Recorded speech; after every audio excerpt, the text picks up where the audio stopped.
ನಾಮಗಳು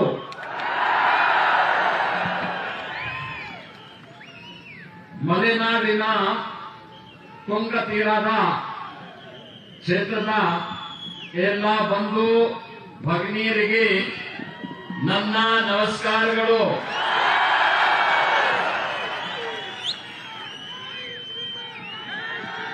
भारतीय जनता पार्टी के state president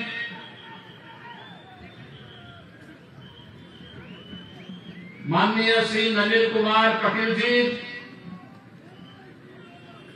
Sringeri से भारतीय जनता पार्टी के अभ्यर्थी CDN जीवराज जी,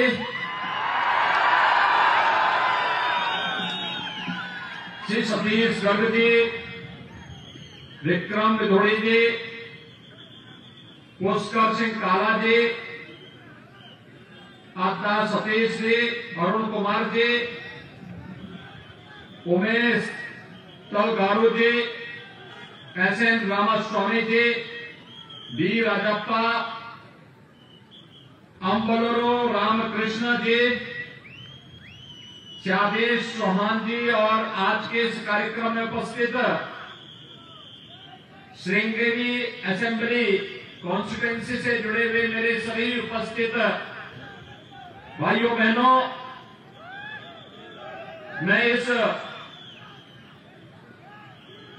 धरा को नमन करते हुए आप सबका हृदय से अभिवादन करता हूं. भाइयों बहनों, हम सब जानते हैं कि कर्नाटक भारत की एक भावभूमि है. मैं स्वयं मर्यादा पुरुषोत्तम भगवान श्री राम की पावन जन्मभूमि के प्रदेश उत्तर प्रदेश से आया हूं और कर्नाटक प्रभु श्री राम के अनन्य भक्त उनके सहयोगी श्री हनुमान की पावन जन्मभूमि है. हजारों वर्षों से कर्नाटक और उत्तर प्रदेश एक अनन्य भाव के साथ एक दूसरे के साथ जुड़े हुए हैं. एक दूसरे के साथ जुड़ करके एक भारत श्रेष्ठ भारत की परिकल्पना को साकार कर रहे हैं. लेकिन भाइयों बहनों, जिन्हें एक भारत श्रेष्ठ भारत अच्छा नहीं लगता,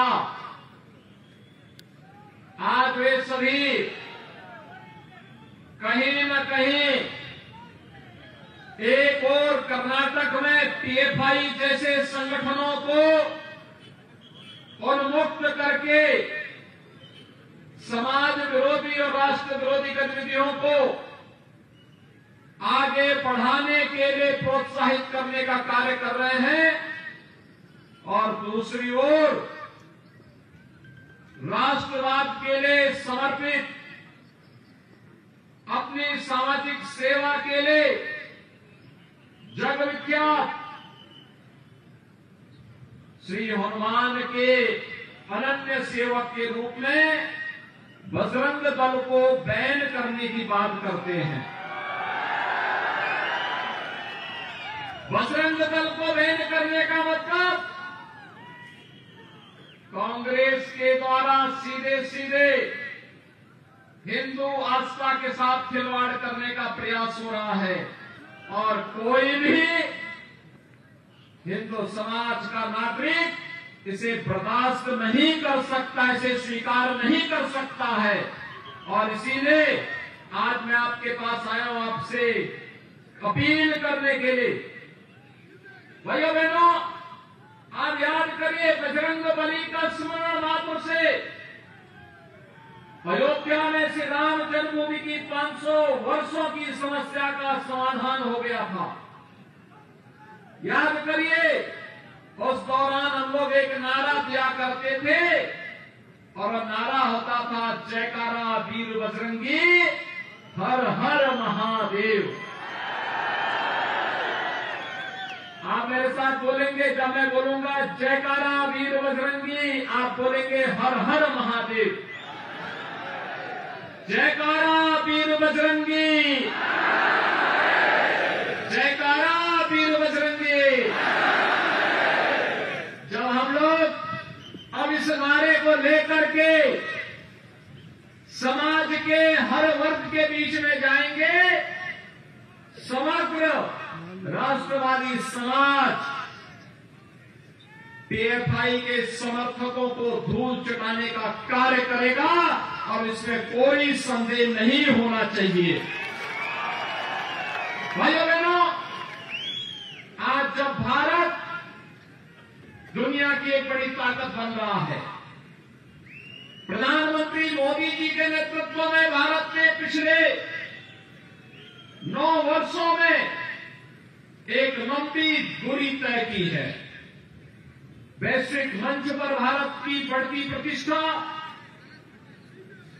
भारत के अंदर इंफ्रास्ट्रक्चर डेवलपमेंट के हो रहे कार्य, कहीं हाईवे, कहीं रेलवे, कहीं एयरपोर्ट, कहीं आईआईटी, कहीं आईआईएम, कहीं साइंस सिटी, इन सब का निर्माण युद्ध स्तर पर हो रहा है। तो तीसरी ओर भारतीय जनता पार्टी नेतृत्व की डबल इंजन सरकार ने पूरे देश के अंदर पीएम आवास योजना के माध्यम से बिना भेदभाव के हर गरीब को आवास की सुविधा उपलब्ध करवाने का कार्य किया। हर गरीब के घर में टॉयलेट उपलब्ध करवाने का कार्य उपलब्ध करवाया गया। हर गरीब को 5 लाख रुपए की आयुष्मान भारत की स्वास्थ्य बीमा का कवर दिया गया। और कोरोना कालखंड में आपने देखा होगा, कोरोना कालखंड में पिछले 3 वर्ष से ये डबल इंजन की सरकार का करिश्मा है कि भारत के 80 करोड़ लोगों को फ्री में राशन की सुविधा का लाभ भी कोई दे रहा है कि डबल इंजन की भारतीय जनता पार्टी की सरकार दे रही है। भाइयों बहनों, कोरोना जैसी महामारी से बचाव के लिए ये डबल इंजन की सरकार आज 220 करोड़ वैक्सीन की फ्री डोजेज भारत के नागरिकों को उपलब्ध करवाने का कार्य भी की। मैं पूछना चाहता हूं, कांग्रेस या जेडीएस की गवर्नमेंट जब थी तब इन्होंने प्रजा के लिए, कर्नाटका के लिए क्या किया? इन्होंने केवल पीएफआई को प्रोत्साहित किया, पर्व और त्योहारों में व्यवधान पैदा किया, दंगे करवाते थे, अराजकता पैदा करते थे। लेकिन आज देश प्रधानमंत्री मोदी जी के नेतृत्व में और कर्नाटका श्री येदियुरप्पा जी के मार्गदर्शन में और बसवराज बोम्मई जी के नेतृत्व में आज तेजी से प्रगति के पथ पर अग्रसर होकर के कार्य कर रहा है। भाइयों बहनों, लोग मुझसे पूछते हैं कि उत्तर प्रदेश में जनता का इतना बड़ा प्यार कैसे आपको मिल रहा है?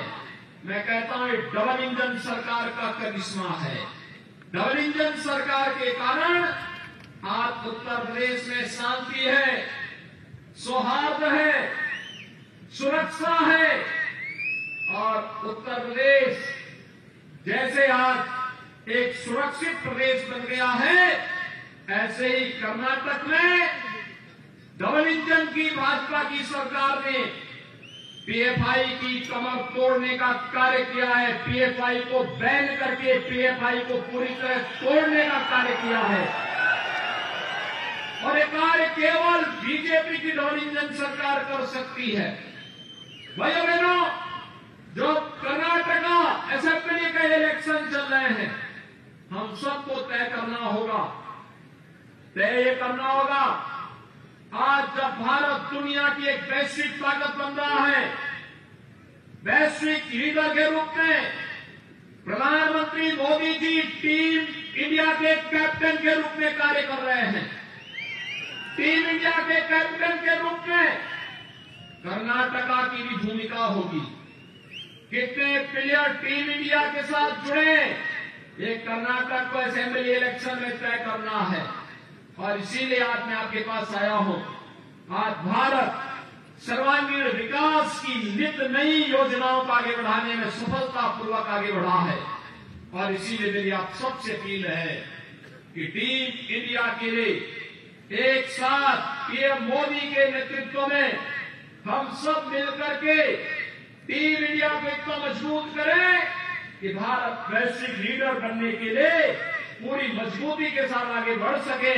इसमें असेंबली इलेक्शन में कर्नाटका में भारतीय जनता पार्टी की गवर्नमेंट आवश्यक है। और इसके लिए मैं आपसे अपील करने के लिए आया हूं। कर्नाटक आज अच्छी दिशा में आगे बढ़ा है।